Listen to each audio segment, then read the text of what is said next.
croyons Jésus-Christ. Dans la pauvreté, nous prions de Dieu. Celui qui a reçu le nom. Nde yango ezo différencier na bikelamu nyonso. Parce qu'il n'y a personne parmi toutes les créatures en Zambasteli où il y a un niveau il y a bolingo en Zambazana. C'est pourquoi avec Dieu on ne parle pas seulement de ce que Dieu a aimé, mais on dit Dieu a tant aimé. Alinga ki mingi makasi di bolingo na yeza mozindo. Yango baloba na biso bolingo nzambe za na sukate. Alléluia. Dans son amour, il nous punit pour 4 générations, mais il nous fait grâce pour 1000 générations. La Bible dit Nzambe soki apesi biso etumbu malédiction ekendakati na 4e génération. Mais soki alingi alakisa biso vraie identité cachée na ye oyo etalisamaka na nzela bolingo, lipamboli na ye ekendakati na 1000e génération. Quelqu'un peut me dire amen? C'est-à-dire que bolingo ya Nzambe eleki kanda ya Nzambe na monene. Qui veut dire que Nzambe po asepela na yo pe aussi identifier na ye et loko Nzamba oluka mona kati na yo, c'est l'amour. Alléluia. Quand tu as l'amour en toi, dans ton cœur, c'est-à-dire ozo remplir les critères ya Nzambe kati. Jésus n'est pas une autre personne, c'est lui Dieu. Lorsque l'Éternel, qui est celui que nous appelons Dieu notre Père, lorsqu'il vient dans notre vie, et tant que Père, il vient avec un jugement. Alléluia. Lorsque vous l'appelez Éternel, là il est le fait de quoi? Il n'y a pas d'excuse. C'est pourquoi dans l'Ancien Testament, à chaque fois que les peuples désobéissaient à la parole de Dieu, commettaient des erreurs et des crimes, il lui punissait sans tenir compte de ce que Dieu avait déjà fait pour lui. Alléluia.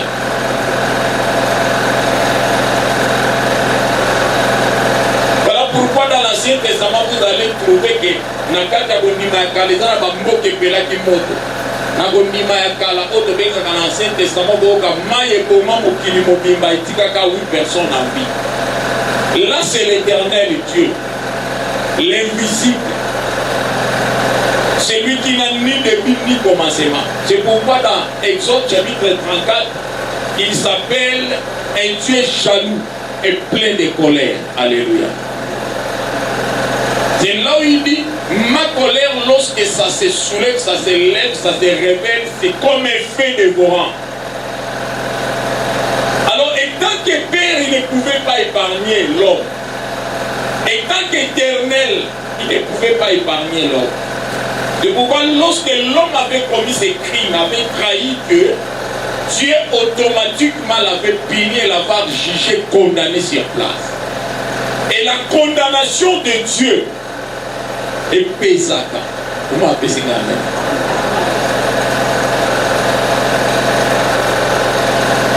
La Bible dit aussitôt que l'homme avait désobéi, avait trahi Dieu, avait fait ce que Dieu lui avait interdit, quand Dieu était venu dans le jardin, il trancha l'affaire, il a jugé et il a puni l'homme. La parole de Dieu était parce que tu as écouté la voix de ta femme, il n'y a plus d'excuses pour toi. Je maudis la terre à cause de toi et tu vas souffrir. Ensuite, tu vas retourner d'où je t'ai pris, à la poussière. Alléluia. Amen. La chair que nous avons, c'est ça la poussière. Nous sommes tous au Monaka. Oto salela na lolendo, oto pakola ngo mafuta ya chair, oto chanja kango, ozali no mwindu meolingo koma mundele, oto bakisela ngo basim, oto latela ngo manzaka, oto yango bambongo po sombela mba bien pesinga amena bien nzoto toyibela yango bambongo po olia eloko ya malamu shawarma na hamburger eya nango poussière apamba pesinga amena bien nzoto oyo ndenge ozomona nga na misuni ya bumutu wana epa nzambe ezorepresente eloko te. C'est pourquoi nalobaka ntango nzambe azolobaka Satan bana lelo napesi yo bilei ekomi poussière, c'est-à-dire Dieu avait livré la chair. Quelqu'un peut me dire amen? C'est ce qui est l'homme visible. Moto ya mona naka oto mona osonayo. Mais la Bible dit en réalité dans l'homme, c'est l'esprit. L'homme invisible, c'est lui que les occultistes utilisent souvent lorsqu'on parle de voyage astral. Moto abimi na kati na ye me poso etikali. Ndomona kasoko oza na mwana azalaka ndoki tobanga na yo te. Ya un moyen na opeso secret wana lelo soko olingaka esusu to olingi akende libela soki alali na nzoto ya bomutu position alaleli azoronfle me asi abimi tombola ye kaka na position ana change akoba so ozonga parce que ntango babimaka il faut azwa nanu bato nyonso baa na ndako abare bango apesi bango diazepa ya molimo po akende asala makambo na ye ayazonga zadi soki abimelaki na position ya mopanzi ntango akoya il faut azonga mpeka na position na mopanzi akochange position mosusu te siko soki abimelaki na position ya boye alalaki boye atengamaki boye yo balusi ye me ye aza nanu kuna ntango akoya na position wana yo zongisaki ye boye siko loboko ezalaki boye mwa ekota ekomeli ekomplike. Alléluia. Soko yebaka te yango nde seklo omonaka bato ebele na bamama mikolo ebele na bapapa mikolo na bilenge ebele oyokaka bakangi ndoki akwei akwei te mpo akweyaki oyo avi esilaki bachangeaki ye position siko moyen zongi eza ta komotelengana ndo bomona avandaka na Kasai me bakangi mutu na bakongo oyo nini oyo naza koleka essence esili mason parce que le diable ne dit jamais la vérité okende okoma mutu te olobi paser nayesayi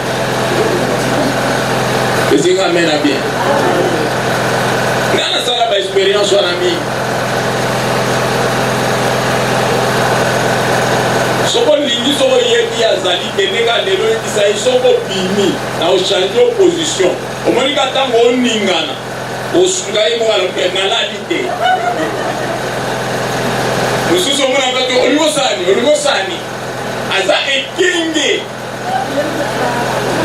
odeja olakaki ye soko oke lelo ozonga te na kochange yo bo zadi nzoto ebimaka wana yango nde le vrai homme parce que en réalité dans l'homme c'est l'esprit. Alléluia. Maintenant ce qui fait que cet homme là soit en vie c'est le souffle. C'est pourquoi on parle de l'homme chair, de l'homme âme et de l'homme esprit. Maintenant l'esprit appartient à l'Éternel. C'est pourquoi ceux qui Satan ayebaka secret ya kosala mutu azala lokola biso envie mbelakela mpe oyo ayebaka parce que le diable n'a pas le souffle de vie. Alléluia.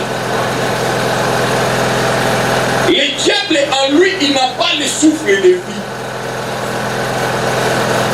Moi souffle aza nango wana quand bien même qu'il esprit nzambe mutu apesa ye eza ya ye te. L'unique qui a le souffle de vie, c'est lui qui s'appelle la vie. C'est Dieu lui-même. Voilà pourquoi dans Genèse chapitre 2, la Bible dit, après avoir formé l'homme, c'est-à-dire la poussière, en l'homme il a mis l'homme invisible qui est appelé âme. Alléluia. Et Lévitique qui nous dit l'âme c'est ton sang. Makila na yo. Yanzo. Il a rendu l'âme. Et quand vous prenez un cadavre, parce que là, un gilet de Nengolingi, on va dire qu'il est au sopana ou qu'il est canal. Puisque ça n'a plus la vie. Il y a un moment où tout ce qui a coupé, et là, quand il faut remarquer, il faut changer pour l'air.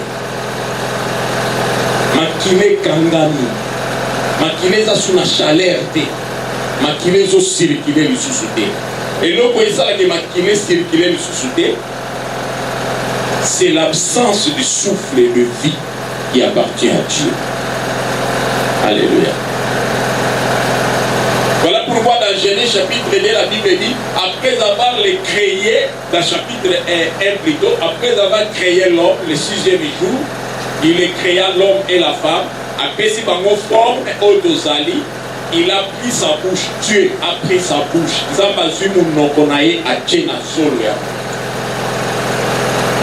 La Bible dit Dieu souffla. Après avoir soufflé, les Écritures disent l'homme devient un être vivant. Parce que maintenant il vient de recevoir la vie qui est le souffle de Dieu. Alléluia. Soko leki lulendo na reçoit paiement nanga. Nata la place au sous. C'est que Dieu récupère, c'est son souffle, qui est le souffle de vie.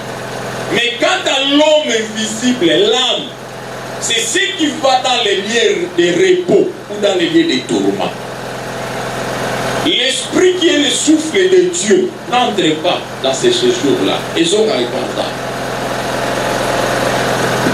La chair que nous voyons ici, il y a un homme appelé Poutoulou, il y a un homme qui se décompose et songi. Ce que vous pouvez après 6 mois, ce que vous pouvez faire, c'est un squelette. Mais au bout de Missouni polité, mais au bout de m'appeler Pébé, c'est-à-dire Missouni est commis m'appeler. Et après quelques temps, sous la évité, après combien d'années, les scientifiques vous avez au bout de peine à mi-coup, ils ont déplacé les commis m'appeler. Il y a un moment, ils ont un cimetière, il y a Kala. Pas tout bas, comment pour que les Kokunda soient pas tout place, pas Kunda, quand on tout calme, on a Tchouni, on a beaucoup à dire. Parce que à où mériter le manami ou est comme une poussière. Quelqu'un peut me dire amen. Pognon c'est où t'as qui n'a ma belle. Mais Makila qui est l'âme, là où l'homme invisible se cache. Quand Nzambe Mouta dit secret wana, le diable aussi connaît. Quelqu'un peut me dire amen. Nde yango balobaka, soit que au paiement, soit dans le lieu de tourment. C'est pourquoi avec le séminaire de notre sœur Irène, a exhibition bato baole langa bao pangusanga, mais nga na omona bango na sina bimi na nzo. Ça c'est l'âme. O mona ka bimi wana, mutu akomi mibale, abimi. Batemo abater ba okundela yena ba ange ya Nzambe aza ya biso azalaka ya biso tina ndenga kende ko se retrouver en fait tangu bazo beta ye bazo juger awa na mokili nzoto oyo tomona poso oyo baosalela ngo ba cérémonie donc okana bo sombele cercueil ya palais cercueil ya $5,000 et na tina te. Alléluia. Nous avons mis en église, nous avons une cérémonie, une prière. Que son âme se repose en paix. Pas que son âme se repose en paix. Mais nous avons une place en église à Canada. L'homme invisible. Alléluia. Maintenant, Dieu, qui est invisible comme esprit, sauver l'homme qu'il avait créé à son image, à sa ressemblance, il devait se manifester. Et l'homme devait connaître Dieu. Parce que jusque-là, l'homme ne connaissait pas Dieu. Quelqu'un peut me dire là. nzambe akelanga na elilingi na ye na lolenge ya tali me nga naza ndenge na bimona naza bo nzambe aza ndenge yango moni yesu aokanga aokondela na Jean 17 alobi bamikolo na bato ya mayele basalaka barecherche po bamona mpe bayeba makambo bana baomona me opimela bango bayeba yango bamona yango. Quelles sont ces recherches? C'est ça Moïse. Si j'ai trouvé grâce à tes yeux, parce que tu m'as parlé que je suis l'Éternel Dieu de tes pères, d'Abraham, d'Isaac et de Jacob. Mais moi je t'ai pas dit, j'ai vu le feu. Quelqu'un peut me dire amen.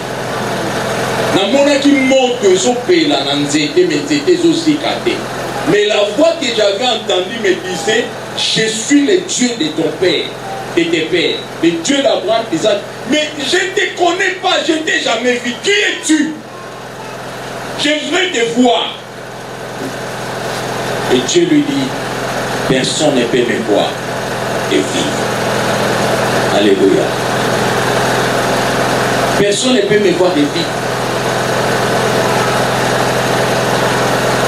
Voilà pourquoi il dit à Moïse, tu as trouvé grâce à mes yeux, tu ne me verras pas, mais je te montrerai seulement une partie de moi. Tu monteras sur la montagne, tu te poseras sur ces rochers. Dans cette grande nuée, je passerai et tu me verras par les dos. Vous savez pourquoi par les dos? Parce que les dos n'étaient pas sécurisés. Et c'est ça la grâce. Alléluia. La Bible dit, quand l'Éternel se sépara avec l'homme, je ne sais pas si l'homme ancien, l'homme de l'Ancien Testament l'avait vu comme ça. La Bible n'en parle pas. Mais la Bible dit, quand il s'était séparé avec l'homme, il a pris deux chérubins qu'il a placés devant l'arbre de vie. Il leur donna son épée flamboyante, l'épée, ou épée la mort de Yaza. Et la Bible dit, l'épée tournait comme une hélice. Aucune main ne pouvait entrer toucher l'arbre de vie. C'est lui qui cherchera à toucher l'arbre de vie. Cette épée-là, écoutez, le diable c'est un esprit. Mais l'épée de Dieu l'avait blessé. Et la Bible parle d'une blessure mortelle. C'est-à-dire, l'épée de Dieu là qui est l'épée flamboyante qui peut tuer un esprit. C'est Dieu qui connaît Nélina Bomamele. Parce que c'est lui le Père et tous les esprits. Donc la Bible dit, il est tombé avec une grande blessure. Une blessure mortelle, mais Dieu n'a pas permis qu'elle couvre. Blessure ou en épicale. Dans ce cas, Satan a fait la rébellion à l'autre. Nous avons pété na épée na ewan. Et kati ya zoki. Pota wane fallait me mettre na liwa mais nzamba boy. Na okamaka yo. Oyo kelama na elilingi na ye. Te okufa te. Kana ibale on a bon en nzamba okoyo. Pesinga mena bien.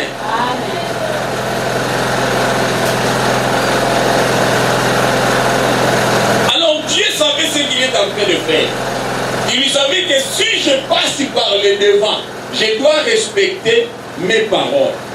Ce qui n'a l'équipe Moïse il bosso, Moïse va mourir. Parce que mon épée va le couper. Dieu ne peut pas se contredire. Et Dieu ne peut pas contredire sa parole. Quelqu'un peut me dire amen. C'est pourquoi il dit à Moïse, moi je passerai, je ferai partout les moyens pour les qu'il a pour la sima na chaque pété. C'est alors que Dieu dit. Voilà pourquoi la Bible dit, quand l'Éternel passa, Moïse a mon moi parti à mon Congo. Quand moi parti à mon Congo, Moïse a gagné à la Bible, il y a Kinga. Ikoki, Ezambalobi, tais-toi, sois calme et tu ne mourras pas. Le seul qui avait vu le dos de Dieu avant Batunion sur Mokili, c'était Moïse. Alléluia. Maintenant, tous ces sages-là ont fait des recherches, dans des prières, dans des chaînes. Nous voulons connaître ce Dieu-là. Il est comment? Il nous a créé à sa ressemblance. Mais attendez, pourquoi Moïse l'avait fait? Parce que c'est Moïse qui est venu avec cette révélation de Genèse chapitre 1. Le livre de Genèse a été écrit par Moïse. Le livre d'Exode a été écrit par Moïse. Le livre de Lévitique a été écrit par Moïse. Le livre des Nombres a été écrit par Moïse. Et le livre de Deutéronome. C'est pourquoi tu verras Deutéronome et Sosuka place Moïse a sotika maloba suka pour matanangoma de Bokufa. Après Deutéronome, Josué a bandioko.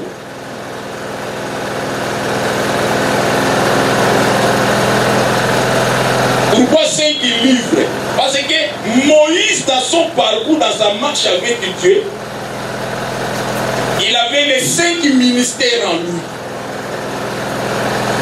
Alléluia. Moïse était un apôtre, il était un prophète, il était un pasteur. Il a rempli tous les 5 ministères.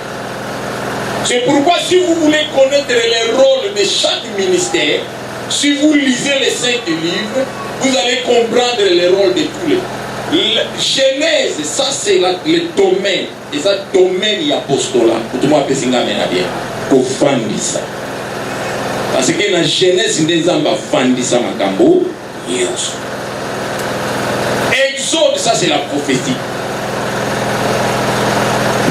Et on dit que le prophète est belé pour vendre dans Exode. Et s'y amener bien. C'est pourquoi dans Exode, quand Bazolo bana Moïse, quand nous avons belé par rapport à livre Exode, a obéi un grand prophète.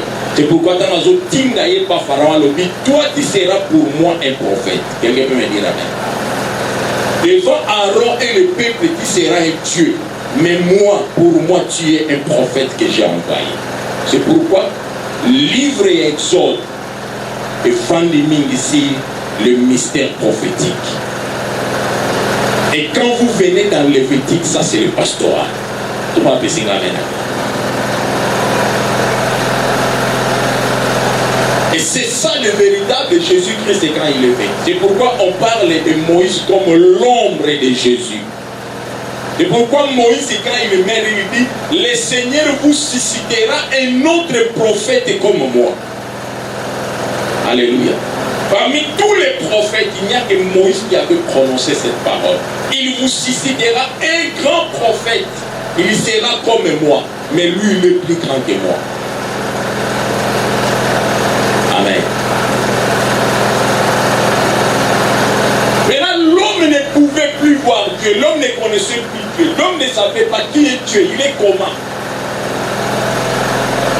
Et pendant tout ce temps-là, il y avait la séparation entre l'homme et Dieu. C'est pourquoi tu vois dans l'Ancien Testament, c'est pourquoi dans l'Ancien Testament, il y a la loi. Et qu'est-ce dit la loi? Temps pour temps et pour un. C'est pourquoi au monde dans l'Ancien Testament, ce que Sumuki, Zaramakas, na Oboko, la Bibouele. Oyibi, Bakangyo, Afrakan, Élie, Zaramakas, il y a préparé un méthode tabaco au Koufa. Mais pour Koufa, il faut somba l'iwa. Au Bessofran. C'est pourquoi il est écrit l'âme qui pêche, c'est celle qui mourra. Nezamba eko historique système n'a pas d'Israël pour pas Koufate. Awa banoswa mabonza ya kipabilité ya lisumu. Osumu ki oye na ntaba na yo, oye na ngombe na yo, avant osaka musala à partir ba Lévite, kuna na parti bakati, bazui makila batie na bassin, baye na yango, eleki na l'élier saint, banganga nzambo baza kuna ba préparer yango une fois par an. Moïse, plutôt Aaron a une mission à Bokota dans les lieux très sains. Dans les lieux très sains, nous faisons les Aokota de Kamakila. Et les colons et tout, mais les Arabes qui n'ont pas montré, et comme à ma lité. Alors, sur l'autel, vous mettrez un peu chaud, qui est le symbole de Christ lui-même. Quelqu'un peut me dire amen. Alors, quand les trois sacrificateurs entrent, ils prennent les bassins de ces sangs-là. Assopi tout autour du hôtel Makila et il doit mettre un symbole sur l'autel parce que c'est le sang qui a tué Dieu. pour récupérer l'offrande. C'est pourquoi on entend dans l'histoire, il y a Abel, j'attends la voix d'Abel, le sang d'Abel crie jusqu'à moi. Alléluia. Ceux qui a sali service ou anesili abimi vivant. C'est pourquoi dans Lévitique 16, Lévitique 10, ils sont même liés à Aaron avant Kota. Azalaï kopé sangombe ya mobali kemba ya mafuta. Pona kolimisama ya masumu na ye na bana na ye de père que ceux qui a kota kufate. Donc vie qui facilité. C'est ce qui va arriver après l'enlèvement. Enlèvement l'ignorant la télé mobile koufi. Molimo mosantu. Oyazo jouer rôle yami a préparer épouse. Azana biswe longo pour ça y c'est pour préparer la vraie épouse qui est l'église esprit corps du Christ. Alléluia. Ce n'est pas l'église de la dénomination. L'église du feu ardente, l'église du ministère de voile, cela dépend de la vision. Mais la vraie église de Christ, elle n'est pas visible, elle est invisible. Elle est réunie les âmes saintes. Quelqu'un peut me dire amen. Les personnes qui se sont repenties et avoir donné leur vie à Jésus en vérité et qui sont remplies de l'amour de Dieu. Et cette église-là, c'est pourquoi quand Christ parle à Pierre, il ne dit pas que sur toi je bâtirai mon église ministère de voile. Il s'est limité sur le nom d'église. Sur toi je bâtirai mon église. Ce ne sont pas des dénominations. Mon église. Amen. C'est comme les enfants d'Israël, qui 12 tribus. Mais les 12 tribus, devant Dieu représentait un seul peuple. C'est pourquoi quand il les appelait, il disait Israël vient devant moi. Quand je vous vois Israël. C'est avec Israël que je fais alliance. Mais dans Israël, il y a 12 garçons qui sont les 12 tribus d'Israël. Alléluia. Oyoka mususu tribu ya Lévi, oyoki mususu tribu ya Ruben, oyoki mususu wana tribu ya Benjamin. Et ça le kola lelo oyoki kuna ministère de voile, oyoki kuna ministère ardent de feu, oyoki kuna ministère ya nzete ya baobab. Tout ça, ce sont des églises. Et c'est un amène à bien. Oyoki mususu kuna un mystère de l'ange qui vole. Comme si la nation a mouru dans 10 ans de Sunga. Alléluia. Puisque chaque combo, ils ont un langage, ils ont un mystère et pas d'aménagement. Ils ont un esprit, ils ont un cinématographe. Amen. Pendant tout ce temps-là, Dieu n'avait pas d'excuses. Dieu n'avait pas d'excuses. Aïeba ke loko balimbi sabate. Yango moni atana bana Israël ta balinga pesa bango kimbu bakota sukana ta be sa moïse a dit ça fait 10 fois. C'est-à-dire chaque fois bazako sala ba erreur, nzamba bazako limbi sa te mazao garder ba souvenir à mabe.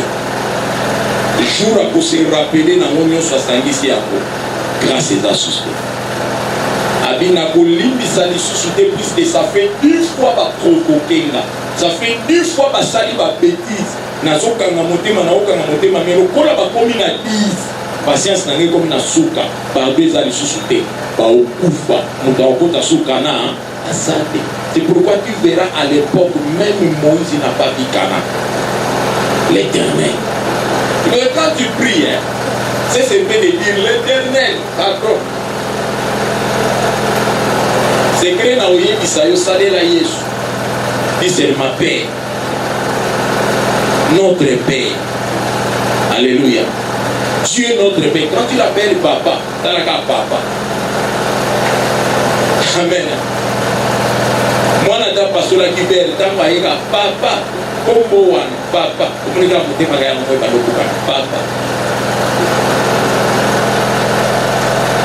Mais quand il vient vers toi étant qu'éternel, Mawezate, aussi ça m'a le baouyo.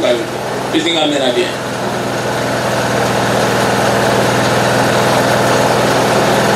C'est ça l'Ancien Testament. Maintenant, Dieu veut nous faire voir qu'il est un Dieu amour. Malgré nos erreurs, malgré tout, il dit non. Nazana identité moko ebatama. Batu baye barate. Toleki baye kolite, baye koliba kota mo bizabi. Toleki teka pe kombe kota na espoir.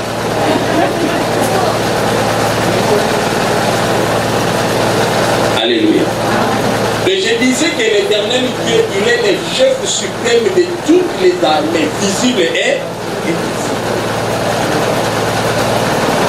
Aucune armée,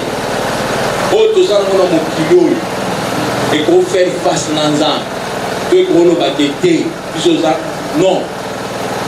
Mais Lucifer, lui, il était le chef de l'armée. Il y avait un ange. Alors là, il était le commandant que Dieu avait nommé. Mais c'est lui qui contrôlait tout le la chef d'état-major. Il est contrôlé par le président de la République. Alléluia. Maintenant, l'Éternel contrôlait Lucifer. Mais c'est Lucifer qui coordonnait l'armée du ciel. Et à sa civilité, c'est pourquoi la Bible dit dans l'Apocalypse, il ne s'était pas décidé d'attaquer, il s'est décidé de faire la guerre. La Bible dit, Lucifer s'est décidé de faire la guerre avec tous ceux qui portent le nom de Jésus et son témoignage. Mais dans le monde, il y a la guerre,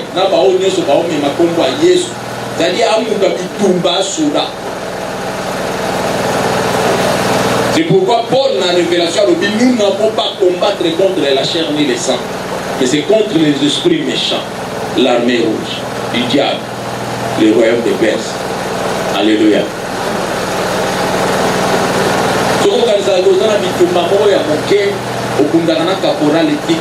Changer ma stratégie pour que nous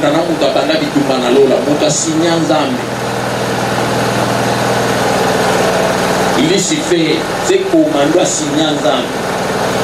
Yo lelo na oku akonase. Quand il voit moi, et tu lui bosso ensemble. Na oka mwaka, na prière no wana. Alléluia. Ce qui est soit azana bisoté, ce qui s'est esprit azana déployer l'ordre. On y a tamalokola bakayas. Et c'est un bien. Yango yeso exaki ba yekoli 100 mois. Vous ne pouvez. Et l'autre, c'est parce que Jésus est avec lui. Lui qui est le maître et le chef de toutes les armées. Il est avec nous. Amen. Dieu nous avait livrés entre ses mains. Et la Bible dit, dans le ciel il n'y avait personne, sur la terre il n'y avait personne, sous la terre il n'y avait personne. Aucun ange, aucun être vivant, aucune créature n'a pu soulever son doigt pour dire mais voici envoie-moi. Parce que tous craignaient le diable. Craignaient le diable. Il n'est pas tombé seul, il est tombé avec 3/4 des anges. Non, c'est parce que ces anges-là l'ont suivi de leur propre volonté.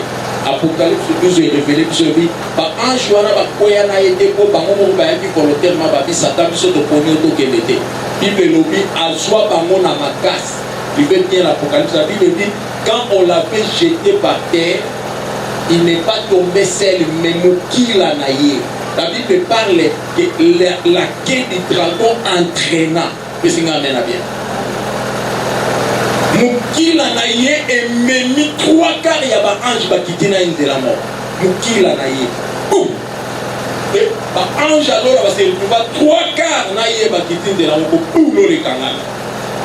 Et ce sont ces anges-là aujourd'hui qui sont dans son armée, qu'on appelle les démons et les esprits méchants. Les anges des ténèbres. Sous sa juridiction. Sous ses ordres. Amen. Maintenant, les gens se posaient la question comment on va aller. Et Dieu voyait qu'il n'y avait personne. À cause de son amour, il se décida maintenant de se dévoiler. Quand on va se dévoiler dans le final. L'identité cachée, oyo, ni ba ange ba monate. Parce que quand il disait créons l'homme à notre image, à sa ressemblance, même les anges ne savaient pas Andeni. Les anges attendaient voir une autre créature. Oh, il y a l'équina bango. Mais quand ils ont vu Dieu créer l'homme avec la poussière, babi, oh. C'est ça Dieu. Mais ces jours-là, la Bible dit,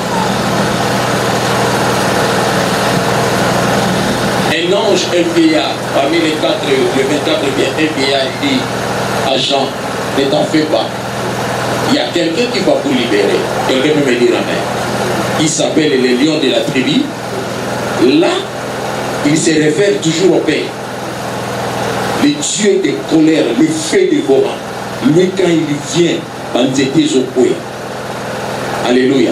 Le col ensemble, nous avons une question à nous faire. C'est que ensemble, c'est que Aokitana Kanda. Quitte avec décision sérieuse, règne à Satan, les aussi la makamwa diable pe abou bien. Soit à bomien par amour à anjoana, le vide n'est dans sa part récupéré. Et la Bible dit, pendant ces temps,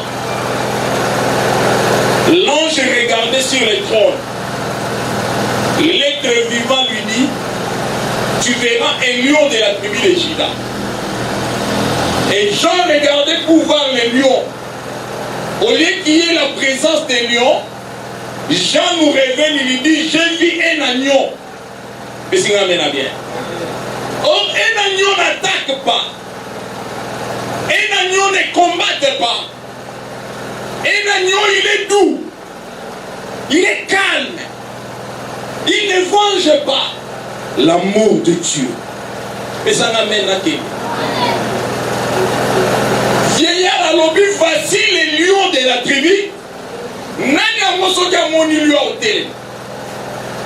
La Bible dit quand les lions rugissent, tous les animaux du champ se taisent. Il y a un silence total. Mais ceux qui mènent à Gangi, même beaucoup, à Rotombe la Moutou, n'a pas ça maquillé là. Mais si on mène à bien.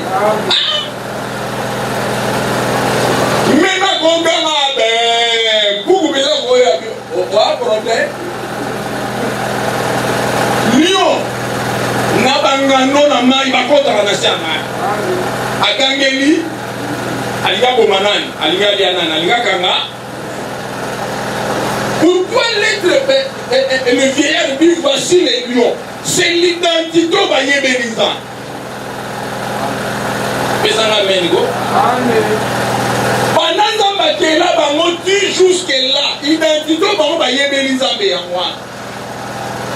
Hier, il ça va. Son point en méba, jugement sur place et tout aussi. À sa canapé. Il est passé que n'a été passé à l'année jeté.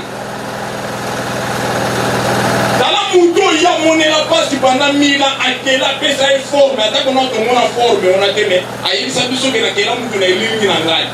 Quand il rire mon corps, appelle ça une chance à m'y parler. Alléluia. Et rire mon corps, mon doigt ça là.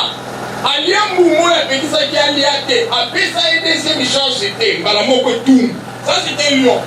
Alim Sarate. C'est ça dans la Biblia qui est Ito. Mais il y a raison. Wana mutu na ngai nazwa ke ya ofele te yebisa la place na kenda iko benga yeke yaka ozolia nana proposa qui est non, je ne l'ai pas forcé, je l'ai proposé. Il a accepté ma proposition, il a pris, il a mangé et finalement a dit non, on en a damé. A dit des gens, oh, Nagi Lyon, nous sommes à côté de Nagi. Nous sommes à côté de la zone selon Moutou. Zone c'est la gueule. Dominique, tu vois. Nous avons le bâti, nous avons. On peut dire bien la bien. C'est pour la révélation, il y a Yesu et même ma confusion à CT. Qui n'a l'eau là. Là-bas, ange va compter la confusion à dire mais ça va être terrible. C'est que nous avons comparé à Azoya.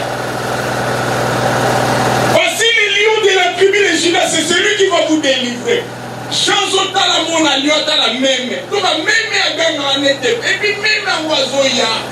Azoya même à gang en ma site au pays d'amour. Tu m'as dit, qui n'y a la trône, qui m'a basi bakata, ma qui les années.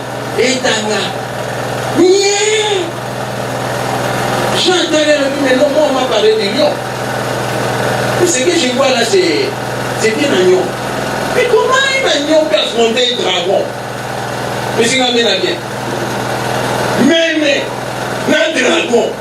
Et puis même on le maman n'est capable de contrôler mon tout. Mais c'est compliqué, c'est une folie. Mais ça vient bien. Et sur les champs, Bible lobby ma mona lobo comme moi bimi na trône. Et 6 000 livres. Mbala moko agneau. Asimbi yango. Lole mingani. Agneau kufite. Pesa na mena kende. Lole gangi. Il est digne. Mais moutou bakangi il est digne. Bahamone meme. Bahamone moutouté.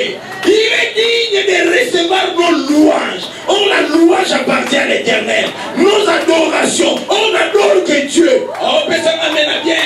Il est digne de la puissance. Oh, la puissance appartient à Dieu.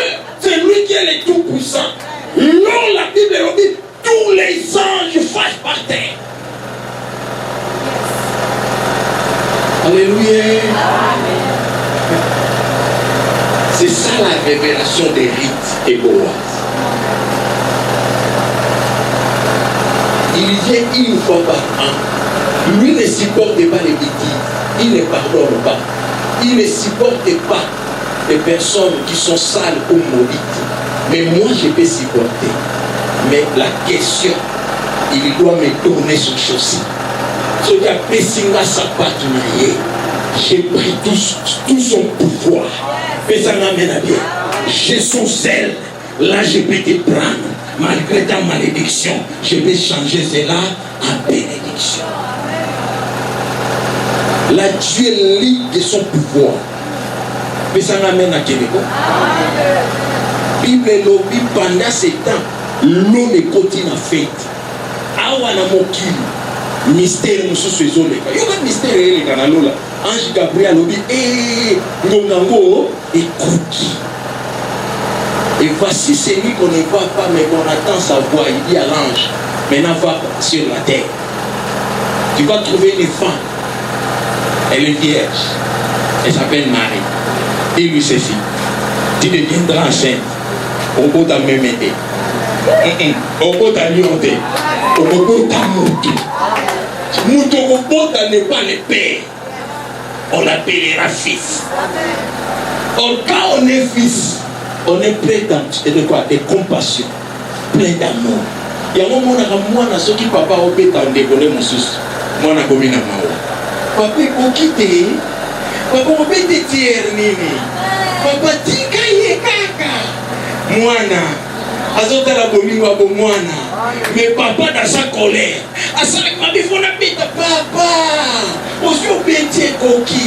Là c'est le fils, l'identité cachée de Dieu, l'amour immense de l'Éternel. Là où il y a le mal, lui peut supporter. Il est patient et lent à la colère. Alléluia. Deuxième identité à papa. Et il l'a qui s'y n'a moi. C'est pourquoi la Bible dit Dieu a tant aimé et qu'il a donné. C'est-à-dire mon identité de compassion, d'amour, on a bombaki. La possibilité.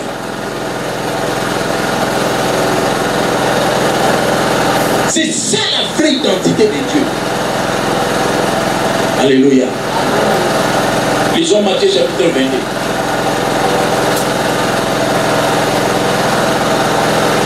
Matthieu chapitre 22, verset 34. Tout à l'heure, tu n'as 40.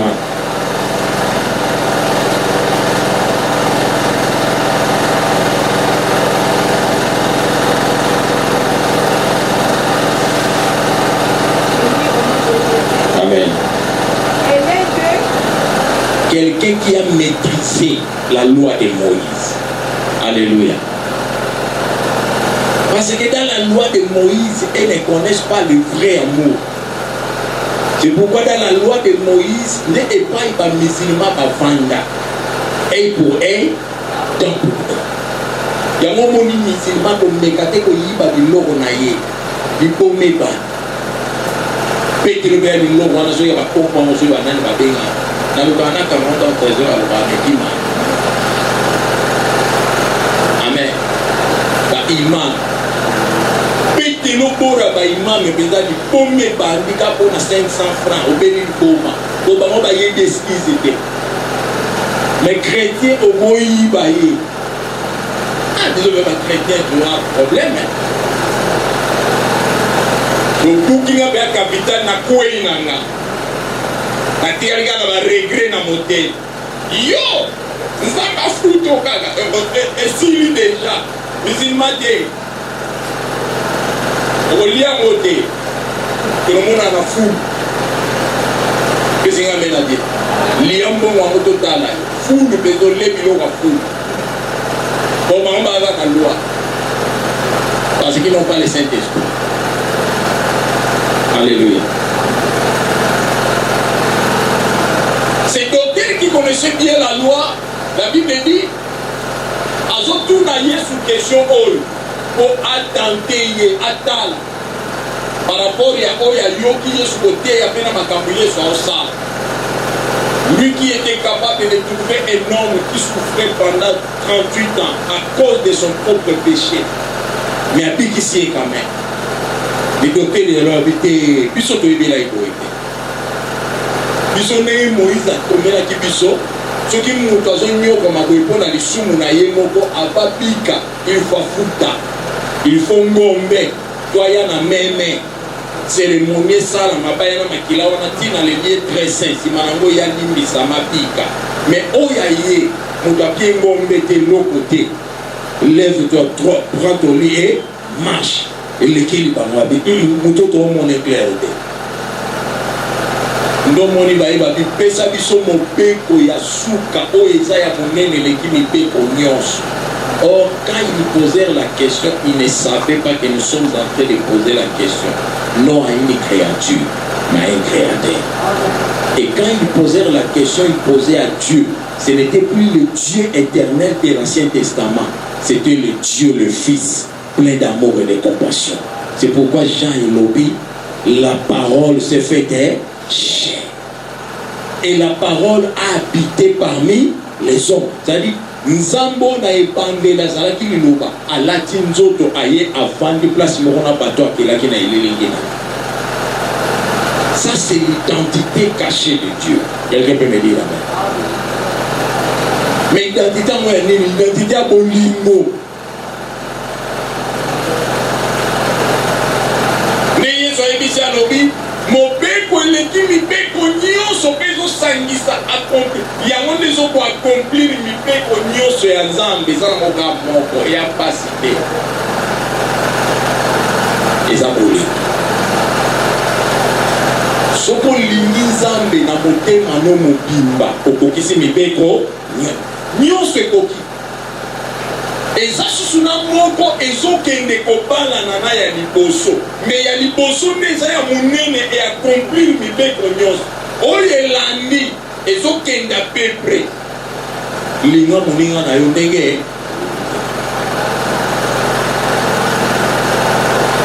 Alléluia. Toza na enseignement akokokoma na su linga nzambe na motema na yo linga moninga no ndenge tobenga Yesu aya de aya a proclamé biso aba dobenga biso moko moko fulano okokisi nyonso kotana lola okeya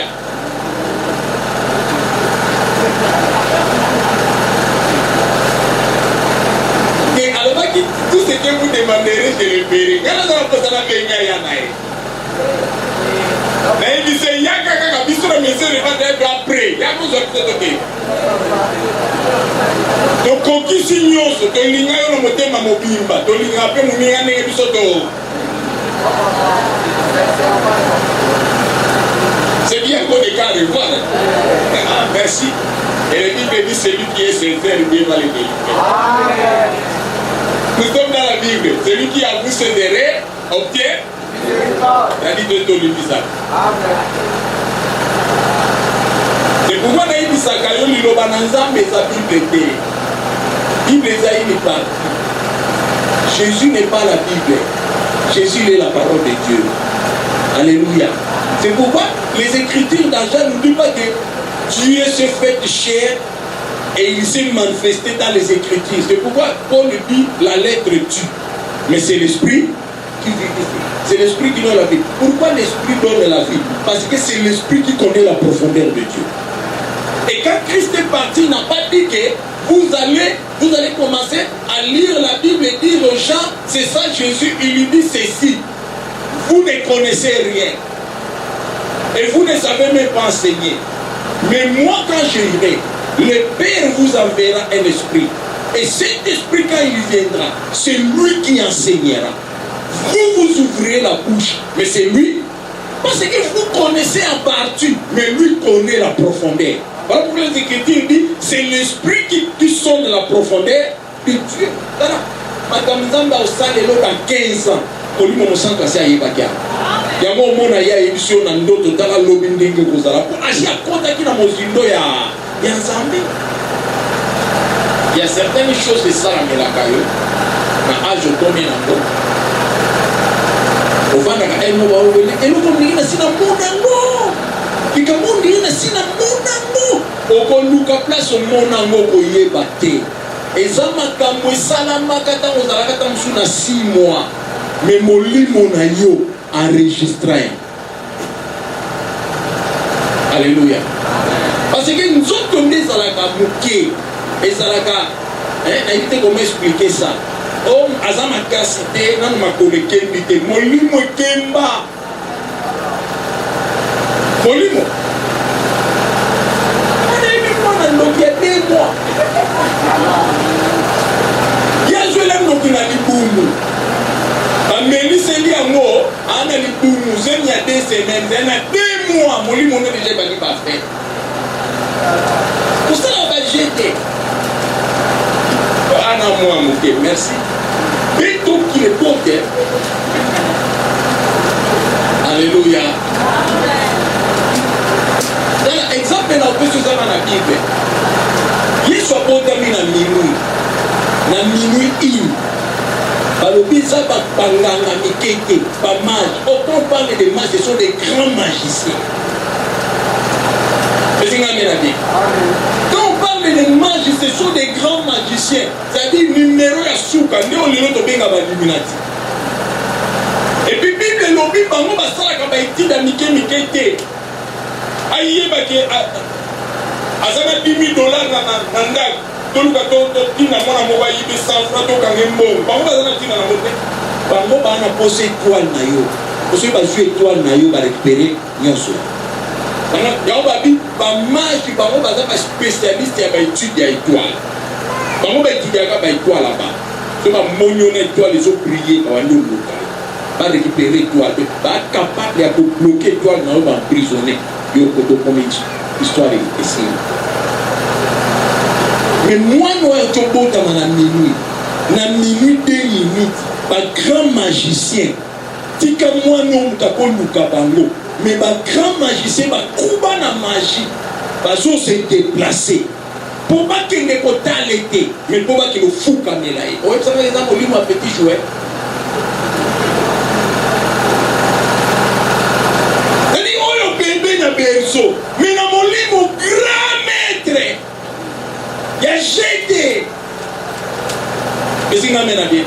Voilà. Et Rhoda Sangisi, ma grand maître Nyos. Je pense que dans le monde a béni, n'a pas d'anzan. N'a pas sage. N'a pas de sage, n'a pas de sage. N'a pas de sage, n'a pas de grand magicien. Il y a un moment où Moïse a yé. Pharaon a béni, ma sage, n'a pas de magicien, n'a pas de nzambe, n'a yé.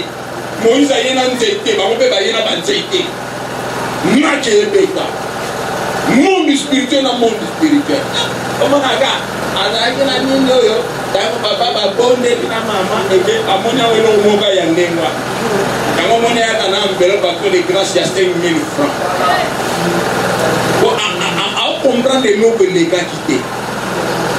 nzoka bolu wana balongoli ekoka kosilisa oteki na bandako solution mpe eyaki abe naye okumisa nzambe mpona monaki mongusu abimi wana nzoto ereba dokter akumisa mongusu wana pesinga mena bien yango nzambe aokelaka amen yango moni makomelo biplasi bato basuki nde nzambe azali linga nzambe aza fin oyo bato balembani nzambe aolembana ngo te ezalaka affrontement ya baforce contre force wana ekomi na domaine mosusu baesprit banzambe baokunda alleluya basi bazwaki ye basi baliaki ye kala ozomona wana poso me dati batiaki akufa na mokili ma akutani na homme de l'onction moto aza na epakola oyo azwa manda na lola ozo afongoli monoko motela nde obima nzambe abimi mamo abi kotote oza domaine na ngai eza oyo ya ngai akoti match échange eya petit problème te alleluya eba ana lipapa bachali bendeme kati na ye esprit ya mokolo uba yo nozomona eza lipapa eza visible me bademo to baotali na mosika abi moto wana aza mosika amta osakana na ye te ne faut pas négliger et blaguer avec les hommes de Dieu kolanda libanda na ye te kati na ye eza eloko mosusu amoni Moïse afandi na trône comme Pharaon afandi na trône un grand roi aodomine monde na te me mwana moko boye papa moko bauti na esamba na solo bantaba ye wana oya na nzete na ye tama ndefu batiai bakwekala po ata mbongo okesalo ezali yoka Pharaon Moïse okolemba te sio to okimanga kala mingi ta soki na bomo siko ata siko na koboma nzambe alobitika peuple ne eke Moïse yo ozala nzambe oyo nani yo bobetelanga kila nzambe tika probana tika bapamana nde bavandi bina kende ya bi na obima te tika bango bakende esinga mena bien bamagicien nanga baza wapi bango na babimi papoka na banzete chacun de baton na banzete bakina wapi olekisa Moïse mwa nimero na ngai Moïse atelemi auta izamba bina ta makala bakeke ezalaka te ezalika okomi nyama ofabrike sandale okoimagine moto atamboli soki 30 jours na zamba na désert bamabanga na banzube tokoli okondenge batakala bazala makolo epasuka tro oyo azaotambolaka na makolo lelo oyo oza na moye ezotika na libaka pesinga mena bien ntango nakinaka na village nga mpe makolo epasuka inga na regreta ingaka lona kena iti esalaka mpenza akaka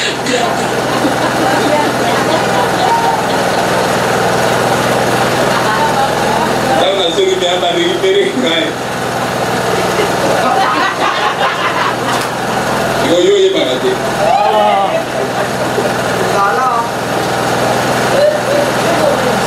oyi banikikamo banikika bato bafuta mbila batie abio elembisa poso olandaka nde lelo ezaka lisi basukaka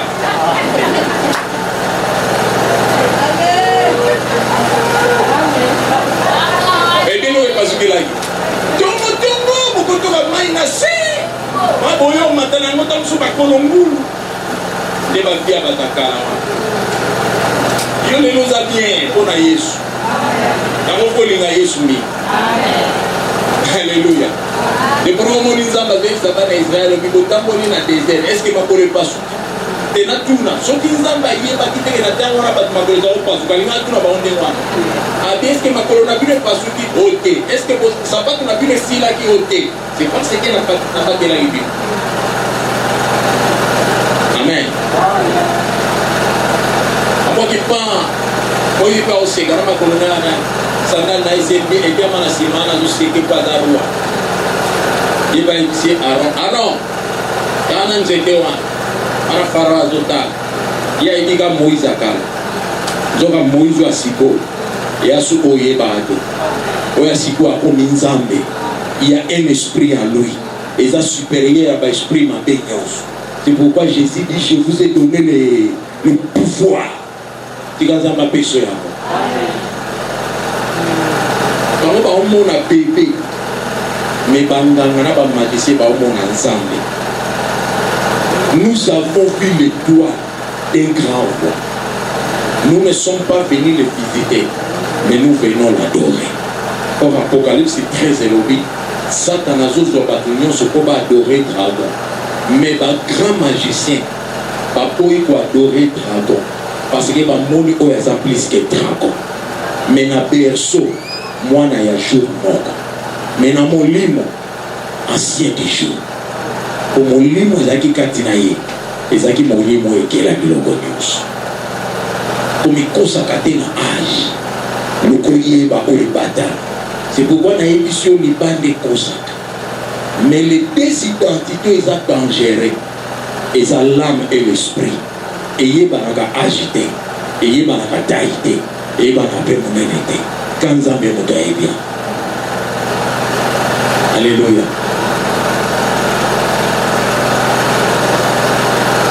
Il y a un bengi amour. Maintenant pour nous prouver qu'il est réellement amour, na identité à Bomouane. Aïe opi qui s'abisso sans que biso to senga pardon, sans que to reconnaître rien. Non seulement l'imbécile, abimisi biso na salité. Lui qui est plusieurs fois saint, animia kota na salité, na potopoto, kwa lukayo. Lui qui est plusieurs fois saint, abimisi yo salité, atindi yo te kendo sokola po mwa ina simbo ezate, mais azu yo na salité wana. Abaniko sokolo ye moko. Lui qui est plusieurs fois saint, atiki yo bolumute, à 8 ans, abando sokolo, abando latisayo. Ça c'est l'amour. Est-ce que amen bien? Amen. Mon nzambe mokeli, aozwa ba yekoli.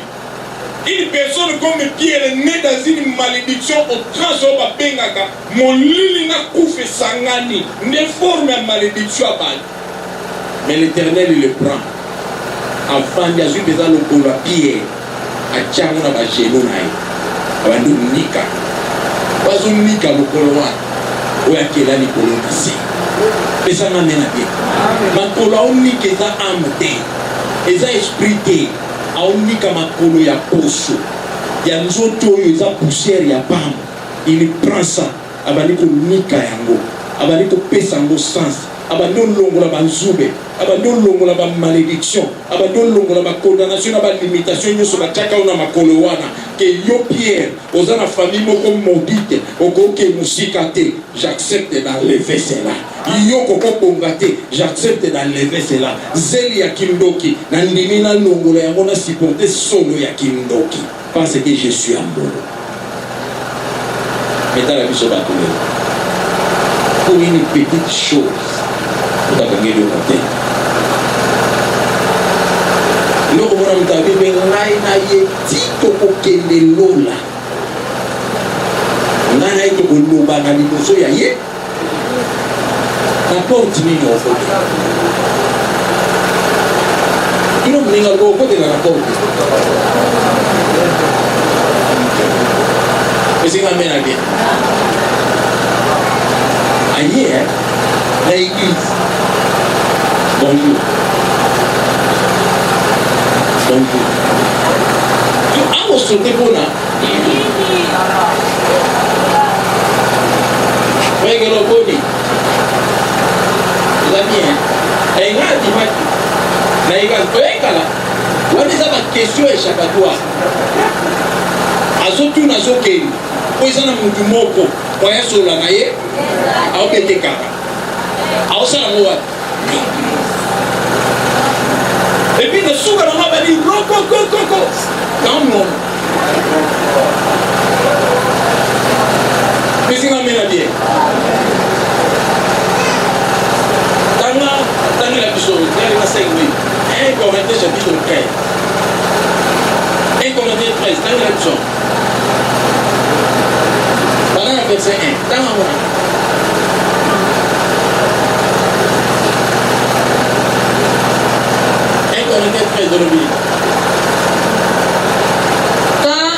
Quand je parlerai de langue des hommes et des anges, si je n'ai pas la charité, je suis un rein qui résonne ou une cymbale qui retentit. Lobi nazonga qui retard, ngena kosomba babilo mususu na ba micro ya Torah. Nazwaki tante ya okendo kokabimba nikala. Nsoma ata lobi so nzamba suki. Kutota na ona nikala kuna liso bibwa ni mata te ya okotaka. Kuzinga mena bien. Mena kosu. Atako na koloba na minoko ya bana. Pena koloba na minoko ya ba ange. Totunana minoko ba ange za mnoni. Yaonde tobengani rokokokoko eta mutazolo bango amunungire ye na Yesu basimbani baota. Alléluia.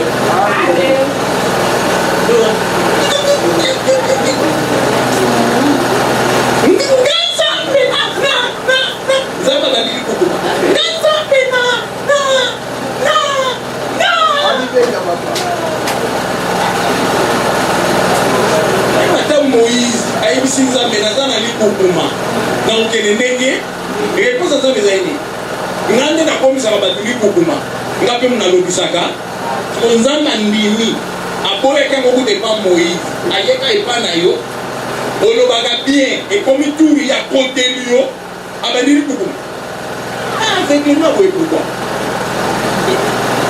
pesinga mena bien Nzambe ayekaki no kwa banolobelo ifani yo koloba no bete bambata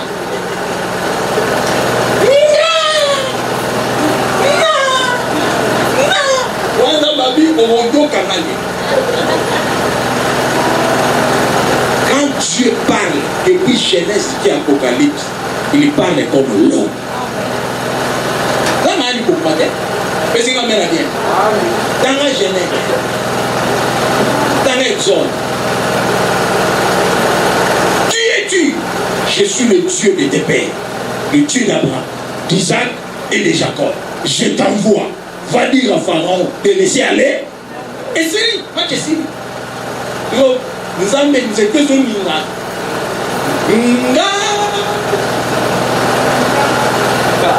Aveuglement, que ça n'amène à bien.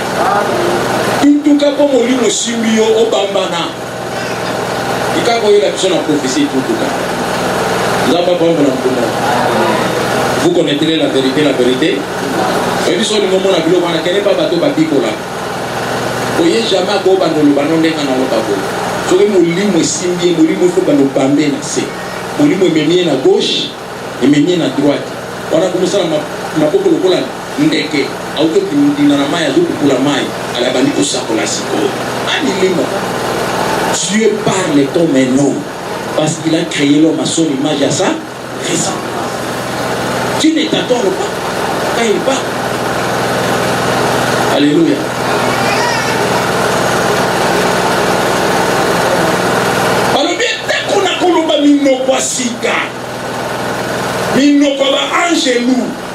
Il y a des personnes qui commencent à parler en langue pour gagner la récitation.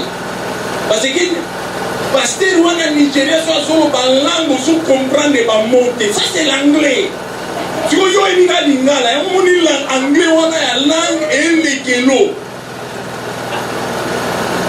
On peut anglais, langue et lingala. Pesinga mena bien. Betango ya lingala. Biso nyonso tolo ba mnogo ya ba. Il n'y a qu'un seul ayoka minoko nyonso. Il s'appelle l'Éternel. Tu vois Yesu yango atango na téléphone. Abandeli a fini ezongi. Abandeli a fini kanyango. Tu vois tango ya betango na anglais.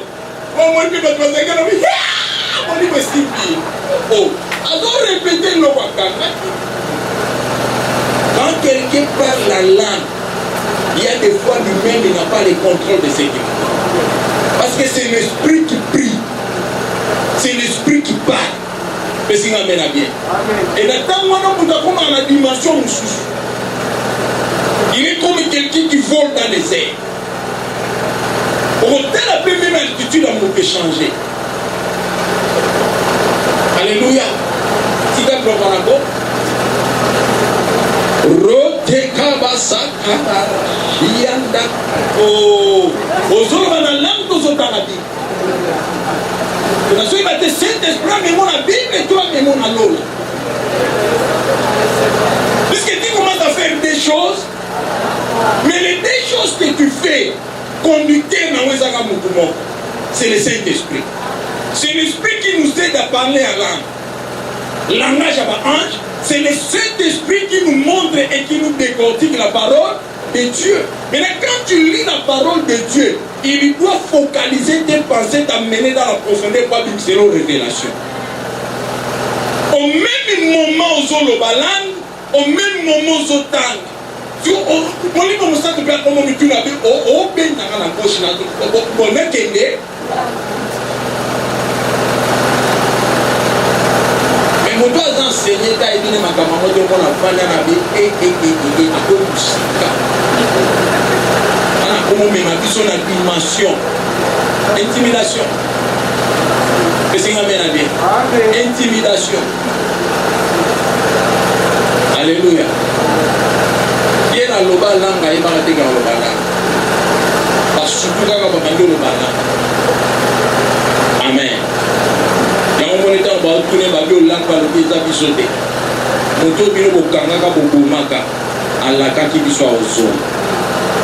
Autine lezo molimo on attend boya. Nde biso to bana boloba mango ya si. Nde to côté à ce moment-là. Et pour prouver qu'il parlait à langue, il était déjà emporté. Quand il a ouvert la bouche pour parler, les âmes étaient transformées. Les noms langues et comme lango, donc et comme ouinze.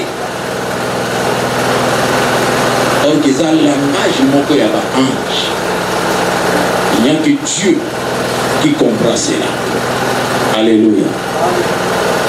Maintenant, aujourd'hui, pourquoi il dit quand je parlerai ce langage-là, langage à ange, mais ceux qui n'ont pas bolingoté, et à l'okola mutaosa na makelele na bapesi biso exemple de la Bible na tangi, balobi eza lokola mutao beta sembale. Kobenga onde? Eza lokola mutao beta sembale, ndenge esalaka nganga. So nzambe azoka lokola sembale na matoi na ye. Mais yoko toyo toki roko. Nzambe comme ça les makelele parce que en toi il y a trop de haine, trop de méchanceté. Mais tu parles là, oh le banana.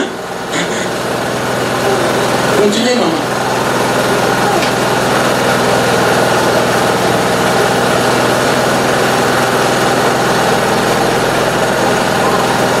Et quand j'aurai le don de prophétie, la science de tous les mystères et toute la reconnaissance, quand j'aurai même toute la foi jusqu'à transporter des montagnes, si je n'ai pas la charité, je ne suis rien. On comprend que Awa Baolo de la dignité, va épargner sur ma pasteur. On parle de tout le monde. Grand prophète, prophète des nations. Que soit Zoloba, a détaillé dans mon gaïa Nzaka ya Koko Nabino. Azomona pere ba la 1905 Koko Nabino Zakana Nzaka Moko Katana. Opa Moya la 2005. Même Koko ya Kokololo a mon été. Mais yo prophète de Saïni, au monde y est ba Isaïe. Mais une telle personne, s'il n'a pas l'amour de Dieu en lui, science naïe, et ça n'a dit na.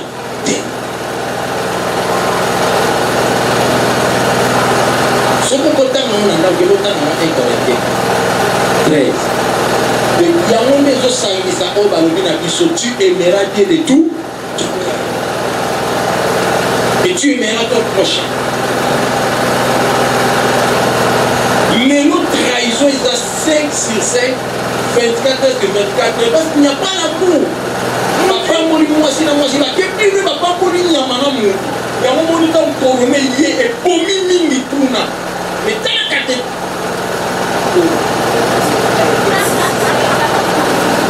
Église mune. Pesinga amena bien. Et l'autre salika na nzambe kita ezali ba domination. Mais les lopé na ba église ba frère na ba sœur ba bata. Ba sala ba pratique wana mais moi ba loba ezate sans tenir compte des conséquences et bomaka. L'Ancien Testament ezana ba nzamba boma. Pour ba acte ndengwa. Pesinga amena bien. Nzamba bangola mutumo. Soko ke na se balobi ata ko déplacer ba montagne. Ngana pondela ki mutu ana zaka avec tant na pondela fongwa mimi. C'est pas un problème. C'est Dieu qui l'a ouvert les yeux, c'est une grâce. Mais s'il n'y a pas l'amour de Dieu en toi, tu n'aimes pas Dieu. Tu es méchant devant Dieu. Grâce soit né le bénizambe lobo. Nazo clôturer pour na kopesa yo exemple mort. Na biso nyonso tolobaka tozwa ba grâce. Na nazwa grâce elekai grâce nzamba sala isata. Tala nguya nzamba pesa sata. Ti lelo ezalaka ala part. Nguyo nzamba pesa sata ezokwisa na basala. Alléluia. Nguyo nzamba pesa sata epengwisa na ba ange. Dans l'Ancien Testament, Bible, le Binzamba teli ba ange, abibo que le bon visiter mon kili ba ye awa. Satan réussit ba mon nguya wan, a pengusi ba mon ba ange la batirana. Mais Nzamba kotola yango. Nzamba tikela yango. Mais ayebi ke suka na ye auke na moto. De grâce et sauter. Comme ça n'a pas sauter. Pesinga mena bien. Okiti na se balobi atako ngai na libera kabe na liberalité na zayange sisi pona pesa mapango na nyo se panzambe. Soki bolingo ezate e panzambe se loko ya napa. Parce que offrande e kotsolo la te. Offrande so pesa. Et so sala ke okota na intimité mo na nzambe. Et so sala ke obenga nzambe kwa yakate loli ka busongolo paka. Parce que offrande bunga. Mais offrande epesa biso garantie à l'ora. Et loko epia biso garantie à l'ora. Il y a disposition au motema. Linga nzambe na motema na yo. Et loko nyonso yebi ke zo ko identifier yo na nzambe te. Tikaya. Alléluia. Tikaya.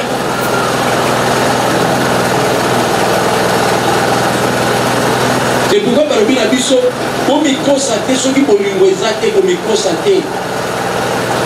On tire au point de terre, au moins à l'eau la terre. Ok, là, il fait l'eau. Olinga nzambe non na motema no mobimba. Pour nani makamuzamba zoko ya kosala te yo sala. Jésus a dit à ses disciples, Jean 14, si vous m'aimez et vous gardez mes commandements, tout ce que vous demanderez en priant, moi, je le ferai. Soki bolingi ngape bobombi mibeko na ngai. Ke kolinga nzambe eza kosalela liloba nzambe na mobimba na yango. C'est pourquoi j'ai dit au début, Jésus-Christ ce n'est pas la Bible. Jésus-Christ c'est la parole, la totalité de la parole de Dieu. C'est pourquoi Jean lobi, la parole se fait chair. Si vous Yesu na liloba na lobi nini? Bamsou balobi biso na terre grâce makama Ancien Testament tali biso te, mais Jésus dit ceci, na yaki ko effacer te, na yaki ko bakisa. C'est-à-dire likolo ya oyo na loba na Ancien Testament na yeko bakisa makambo mususu pobo tosa yango ekotsa bino lola. Ancien Testament balobi la royaume te, mais Nouveau Testament balobi le royaume. Pourquoi dans le Nouveau Testament balobi le royaume?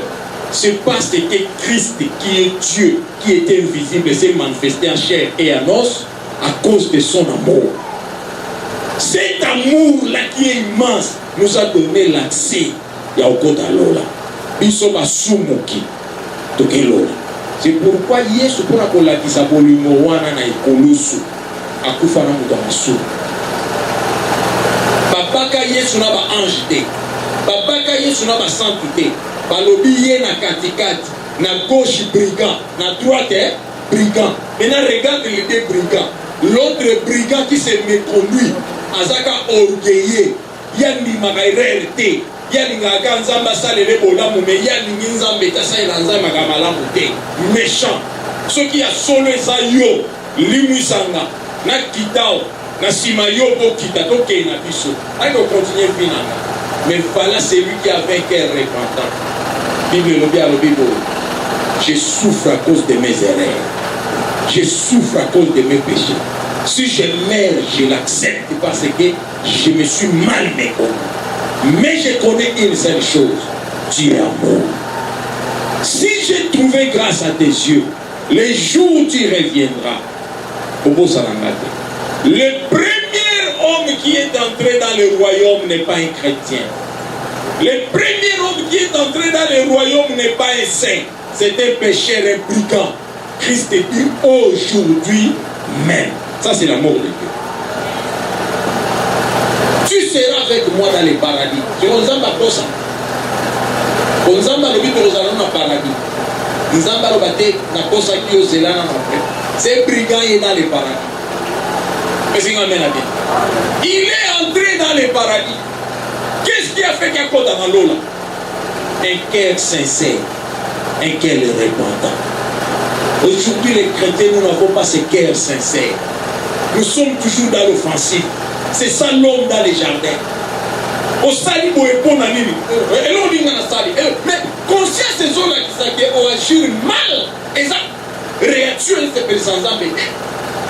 Et ça m'a camoué peu sans âme le. Mais pourquoi tu défends le mal? C'est parce que tu ressembles à ce brigand là méchant, orgueilleux, arrogant, qui n'accepte pas ses erreurs. La Bible dit si quelqu'un les connaît ses fautes, humilie, les avoue, c'est lui qui obtient miséricorde. Et l'amour de Dieu va se manifester en lui. Mais tous les incrédules qui sont toujours dans l'offensif n'entreront pas au ciel. Parce qu'ils sont méchants. On ne cache pas les péchés. On ne couvre pas le mal. Donc, mon limouta sali ma paix. Quand vous révélez ma paix, n'a civique lieu. Méchant. Mais ça n'amène à bien. Pourquoi les gens n'aiment pas la vérité? Au yébisi, la vérité, il y a ma paix, n'a y a il fallait ma paix, on a nos tickets. Moi, yébisa yé, et ça est. Ce qu'on yébisi est loco, et ça ma paix. Tika pour moi, il t'a comme une différent. Christ a celui qui a Christ en lui, il a l'amour de Dieu en lui. Parce que l'amour de Dieu, c'est Christ. C'est pourquoi il n'est pas venu comme un lion, il est venu comme un agneau.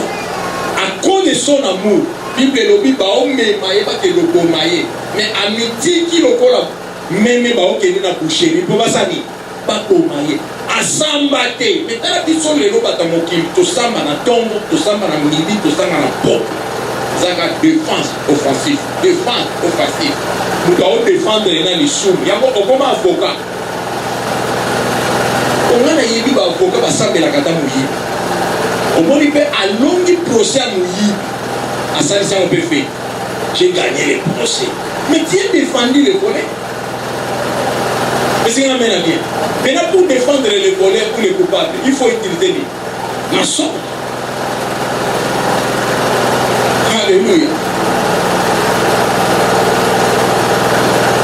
Tout chrétien qui n'accepte pas ses erreurs facilement, tout chrétien qui ne s'humilie pas, il n'a pas l'amour de Dieu en lui. Mais c'est un bien. Nous, nous, asaka na rancune, asaka na haine, asaka na méchanceté, aswa na talate, ayina talate, yazo mona ngweza ba pété, yazo mona ngweza comme grand, nzokandeli boswa nzamba comme poussière, eloko pamba. Yango na yebisa papa na nzamba, tango zo sala ba caprice, ngana oyo keloma. Pesa na mena bien. Pour t'avoir fait des reproches et des remarques, au moins ça n'a pas caprice, on a sanga ko komi yang. Na place nanga naza akomo keloma wa parce que na ota la chute à venir. Bible lobby, c'est lui qui a endurci son cœur tombe dans les malheurs. C'est temps où ça la biloko wa no mona ndoza yang na ota la malheur on zamba ko zelo ni boso. Puisque nzamba au concréter le banaïté. Christ n'a fait pas péché, mais à cause de l'amour, il s'est donné lui-même. Il s'est comporté comme celui qui avait péché, mais lui qui n'avait pas péché. Amétiki. Si va mener les courses, arrivé à la croix, la Bible dit, Jésus a crié, Père, tu me tortures, pourquoi? C'est à cause de leur faute. Moi, je prends leur place. Pardonne-les. Dieu a demandé pardon à lui-même à la place de l'homme. Nzambo ya silikelaki mutu po mutu abebisaki. Ole mutu asenge pardon, Nzambe amisengeli pardon kapwa pia mutu raison. Pesinga mena bien. Oyibinga. Nazara ba preuve que yungo yiba inga. Na sima ko yiba ngo kangeri nga sukanga. Melikola na linga kayoka. Na boyi na kaki ennemi. Na Yesu ko lukayo. Kasi limbi sanga kandena. Na raison. Na sengi sous pardon. Wana yo mono za mabe. Nde Yesu alobi. Même ata yo mtoza na raison. Kende lukaye. Senga ibo oyokana. Makala moto na mutu na ye. Satana mona ko ni abili yanke. Quand Nzamba zo misengela imo ko bada biye ta yuma we. Na sala ki numéro metala. Ami kitisiti na sia misengela pardon ye mo ko me ayeba ki pomba retardement. Pesa na mena bien.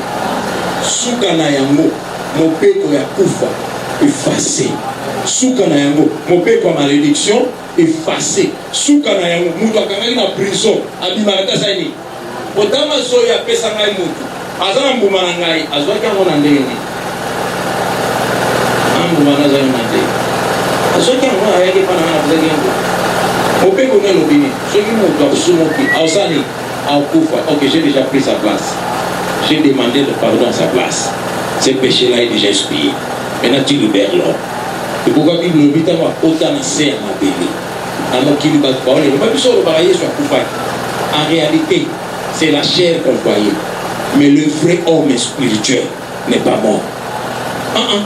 Comment celui qui vit va mourir? Il est allé dans le séjour des morts. Le premier jour, il a prêché. Comment un cadavre peut prêcher? Il faut que celui qui est vivant puisse prêcher. Le deuxième jour, il a récupéré la clé. Ça, on appelle ça un fonds. Donc, on appelle ça caillou, on a la poussière, à Koufa Libela, à Evouzouan. Dorénavant, l'homme vivra éternellement. Mais à côté de moi, il a pris la clé. Et ça m'amène à bien. Et le troisième jour, il me dit, Bazo Seko, à Obimaye, mon côté, Naba Santo. Na bato nyonso basalela nzambe o bakufaka koko Samuel ye wana na sima akolande na sima wana boyisa Satana bye bye. Abraham de na sima déjà les lieux saints o babengaka les lieux de repos place basantu bakenda kopeli ekelama kate ntango bakelaka moto ekelamaka ntango Yesu akofi asala mikolo misatu. Premier jour a préparé le sein d'Abraham. Séparation salami entre ces jours de mort à Basumu qui n'a pas sang. Deuxième jour à Tei, Bao Bandimira qui va l'écrire ainsi.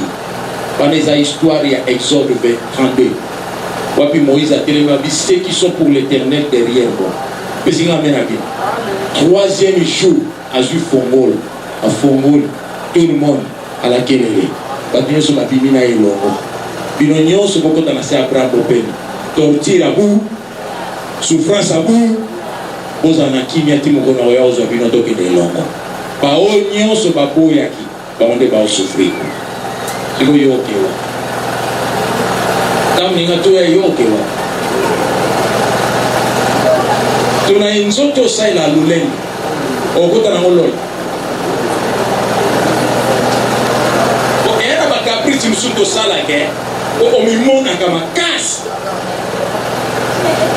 Para mana babi ngabe ana senge parto yona. Engate bo sotenga. Bo sote opena na jour. E ko bela tura como no ba bakota na lola Yesu babi bo sote. Oyeka sota ba. Diganza mapeso motema bolinga ye. Nzamba peso motema ya bolingo. Kana muninga loba bolingo soki ezate nzamba zate. Lola pe ezata. Bafandi kaka place mutu azaka na posa miracle. Prophétie. Power. Yo lola ba lobi yango na anglais nguya esi nga mena bien everybody elingi babatu nyonso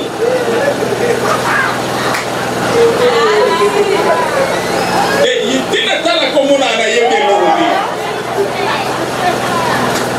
Então na tala kwa ndenge wana naona na lingala na otia na ngana français wana yezolo ba oyo kuna obeta mwa okamu engana ba tselo bisatu menatiki ka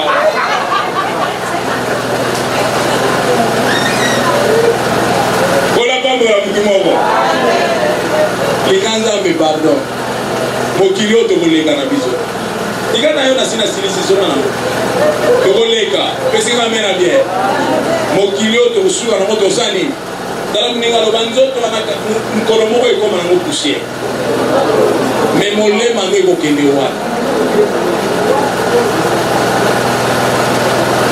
yango moni ndeko moko ayembaki alobaki nzoto nalesi yo nalatisi yo namemi yo partout na monde entier natambusi yo na baavion me suka nango déception omemi nga na cimetière nzoto suka nango omemo na cimetière pardon luka espace ya bolingo na motema osoki okufi lelo na haine okota lola te soki okufi lelo na bakadena okangela bato na motema mwaye okota lola eza te soki okufi lelo na baproblème problématique mwaye okota lola eza te. C'est pourquoi Bible nous dit chercher la paix envers elle. Sans cela personne luka kinyana mutu nyonso soki bongo to omona nzambe te mutu azalaka na baproblème na bato nyonso na bana mike soko tuna bi wana te wana problème te yo bayeba yo na baproblème champion yakaka tosala yo diplôme tope son diplôme on mérite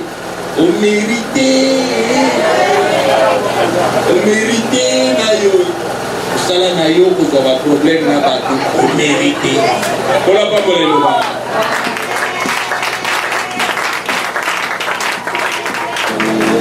yango nde eza identité na yo oyo baange bayebaka te morevela yango sala mongolo papa tu as toujours été là yo nzambe na biso kotila motema